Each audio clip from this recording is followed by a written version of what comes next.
studio is Hao Hong, partner and chief economist at Grow Investment Group. Oh my goodness, so good to see you back in person. It's been a few years and so much volatility and ups and downs for the Chinese market since then. Do you think this is a sustainable rally? It's a good rebound.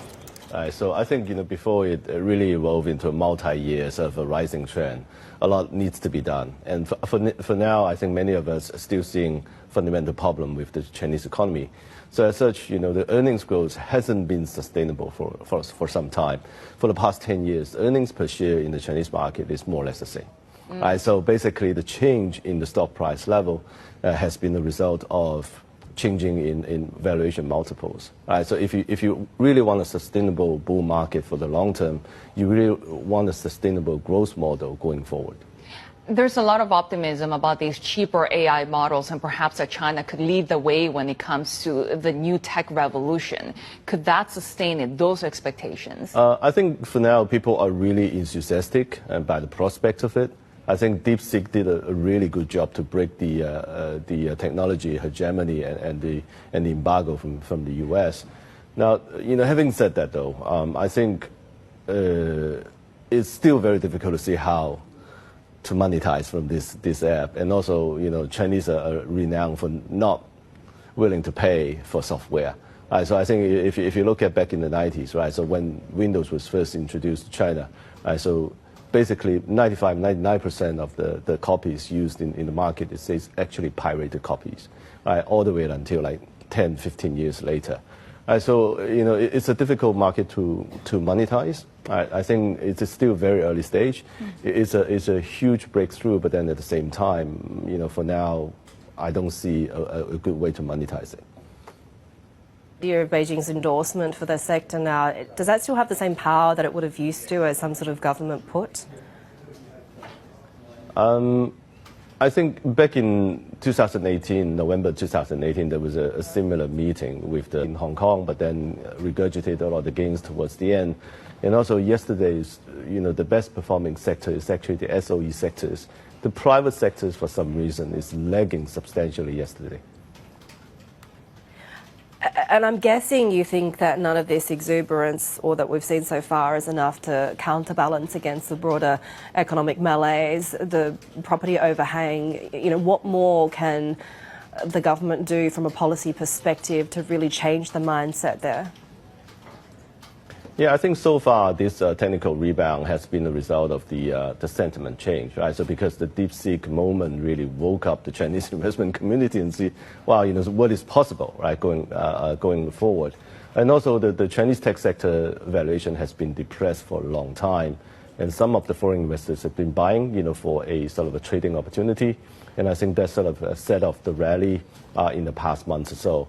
I think right now, we're running into a very strong resistance level, right? So these are key technical levels, and many of our technical indicators are actually running into a very strong resistance.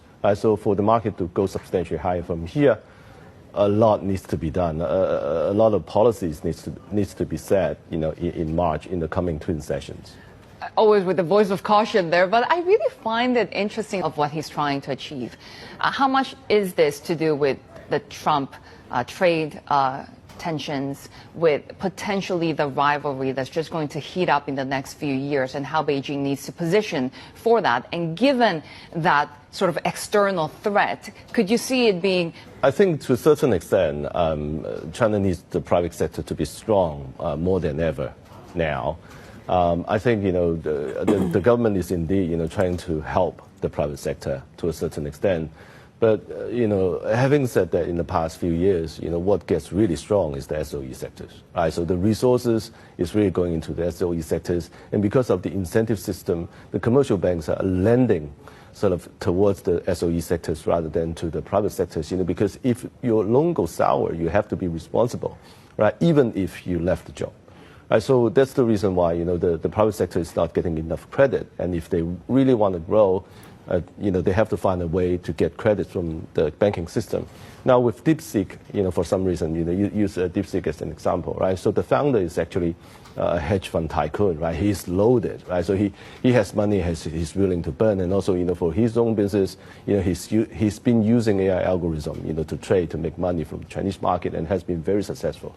And so I think, DeepSeek is one of those sort of accidental sort of fortune that the founder used his own money to burn, and there's a very limited government intervention, and therefore, DeepSeek was able to flourish, under such system. I think to replicate the success of DeepSeek really needs a really hands-off approach from the government. I wanted to get your views on Alibaba, because I do wonder, with this sort of return to the fold with Jack Ma, how much could we see a re-reversal of Baba's fortunes, right? Because you can take a look on that chart. 2020 November, when the Ant IPO was called off, we've not even seen, with the recent recovery, that stock price even halfway back to the previous levels. Do you think that this is the start of a meaningful improvement? Yeah, I think BABA has done a lot of work in the past few years, right? So I think it is actually leading the AI investments in China, right? So a lot of people didn't see the efforts, the endeavors that is being sort of undertaken by BABA. Having said that, though, the stock has rallied for like more than 50% now. So, even though it's down substantially from the peak in 2021, people still need to see earnings growth from this company, and also sort of a better sort of a reception from the government for BABA, and also for the entire private enterprise, for people to pick up confidence again in these sectors.